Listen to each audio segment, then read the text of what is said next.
மாற்றம் என்பது சொல்லல்ல, செயல் என்பதை மீண்டும் நாம் தமிழ் கட்சி நிரூபிச்சிருக்குங்க. வரும் 2026 தேர்தல்ல வில்லிவாக்கம் தொகுதி சார்பாக ஒரு திருநங்கை அக்கா ரோஷினி அவர்களுக்கு போட்டி போட வாய்ப்பு அளித்திருக்கு நாம் தமிழ் கட்சி. அவர் திருநங்கை என்பதனால மட்டுமே இந்த வாய்ப்பு கொடுக்கப்படல. ஒரு பிரதிநிதித்துவம், அனைவருக்குமான பிரதிநிதித்துவம் கொடுக்கின்ற ஒரு சமூக நீதியில நிச்சயமாக இந்த முடிவு எடுத்திருக்காங்க. அது மட்டும் இல்லாம அவங்க ஒரு சமூக செயற்பாட்டாளர். பல திருநங்கைகளுக்கு தாயா இருக்காங்க. பல குழந்தைகளுடைய மறைந்திருக்கும் கலைகளை வெளியே கொண்டு வரணும்னு சொல்லிட்டு பெரும் போராடிட்டு இருக்காங்க. அது மட்டும் கொரோனா காலகட்டங்களில் பல திருநங்கைகளுக்கு தாயா செயல்பட்டிருக்காங்க. அரவணைத்து 100க்கும் மேற்பட்ட திருநங்கைகளை அவங்களுக்கு வாழ்வாதாரம், அவங்களுக்கான உணவு அனைத்தையும் கொடுத்திருக்காங்க. இதுக்கு மேல என்னங்க வேணும் ஒரு ஆளுக்கு வாய்ப்பு அளிக்கிறது? பலரும் விளம்பரத்துக்காக திருநங்கைக்கு வேட்பாளர் கொடுத்திருக்காங்க அப்படின்னு சொல்லிட்டு பேசிட்டு இருக்காங்க. ஒரு சிலர் கருணாநிதி தான் திருநங்கை என்ற பேரை வச்சாரு அப்படின்னு சொல்றாங்க. பேர் வச்சாரு, சோர் வச்சாரா ஐயா அப்படின்னு கேட்டா பதில் இல்லை அவங்க கிட்ட.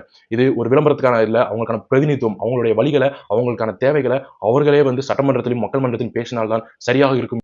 நம்ம நாம் தமிழ் கட்சிங்க அக்கா ரோஷினியோட புகைப்படத்தை போட்டு வாழ்த்துக்கள்னு சொல்லிட்டு சமூக வலைதளங்கள் எழுதிட்டு இருந்தா, கீழே ஒரு தற்கொலை கூட்டம் அவங்க விமர்சிக்க கூடாதுன்னு கடந்து போனாலும் அவர்களாக கீழே 9 எம்எல்ஏ ஆகலாமா அப்படின்னு சொல்லிட்டு கொச்சையான வார்த்தை எழுதிட்டு இருக்காங்க. இது கண்டிக்கத்தக்கது. அந்த கட்சியினுடைய சமூக ஊடக பிரிவு பொறுப்பாளர்கள் இதை கண்டிக்க வேண்டும். இது போன்று பின்னாட்களில் பேசாத அளவு அவருக்கு அறிவுரை கொடுக்க வேண்டும் சொல்லிக்கிறோம்.